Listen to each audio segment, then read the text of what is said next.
Moving on to other news now, and it's 100 days since fighting started in Sudan between the army and the paramilitary rapid support forces. The conflict has increased food shortages and worsened hunger. Before the violence began, 16 million people didn't have enough to eat, but now the United Nations says another 3 million have no access to food. Kulsum Sharif reports. Muhammad Ali runs one of the few grocery stores that remain open in southern Omdurman, part of the Sudanese capital, Khartoum. But he's running low on stock since early May.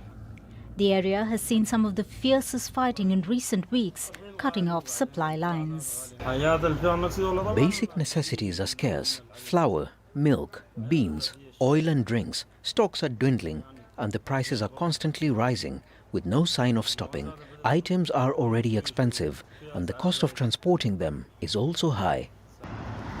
Most businesses have either run out of goods or have shut down as the security situation deteriorates. The violence has left millions of people trapped in their homes. Our situation is dire, especially economically. Many people haven't been paid or received a pension for more than 3 months. People are struggling to get by, and who knows what will happen tomorrow. For the nearly 3 million Sudanese displaced within the country, mostly from Khartoum, a meal is a luxury they can't afford. About 1/3 of the population didn't have enough to eat before the conflict began. Now, the World Food Programme says more than 19 million people are facing food shortages. Aid agencies say fighting, looting and a lack of access to affected areas are hampering efforts to deliver aid. This is one of the most complicated humanitarian responses anywhere in the world at the moment. Insecurity is making it very dangerous for humanitarian workers to push further into the country. So the first thing that we need, ideally, is the conflict to end. If that doesn't happen, then we need to at least ensure that there is humanitarian access and safe passage so that we can move into places like Darfur, into the Kordofans, so that we can reach the populations in desperate need at this time. First, the war in Ukraine caused food prices to soar, making basic goods unaffordable for millions of people worldwide. Now, an internal conflict has aggravated conditions for Sudanese, pushing millions to the brink of starvation.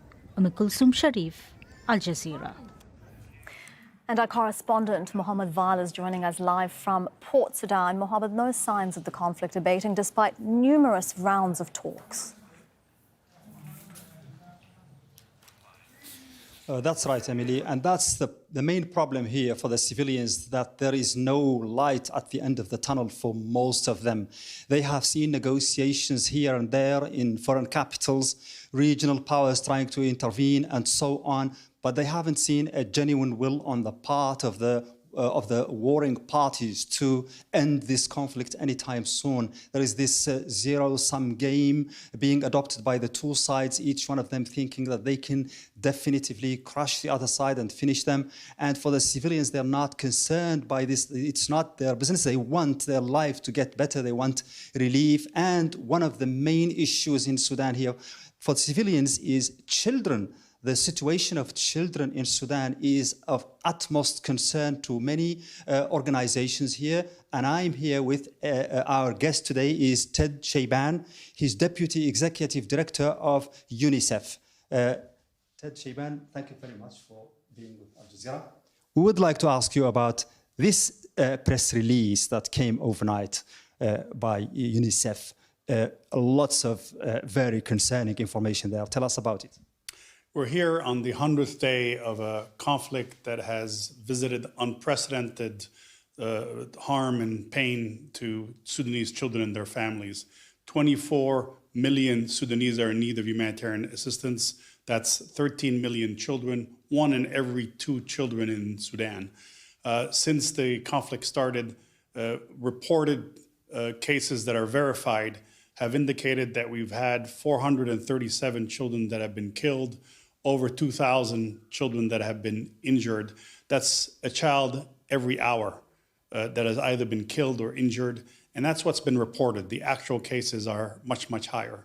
And we know that this was already a fragile situation. We have 700,000 children in Sudan that are severely, acutely malnourished.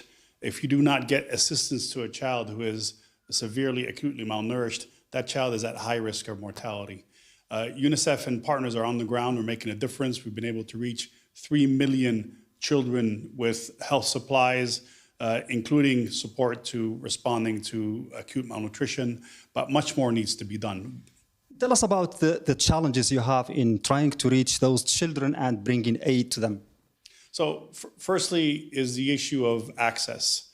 There needs to be access to places like Darfur to be able to get into Khartoum safely.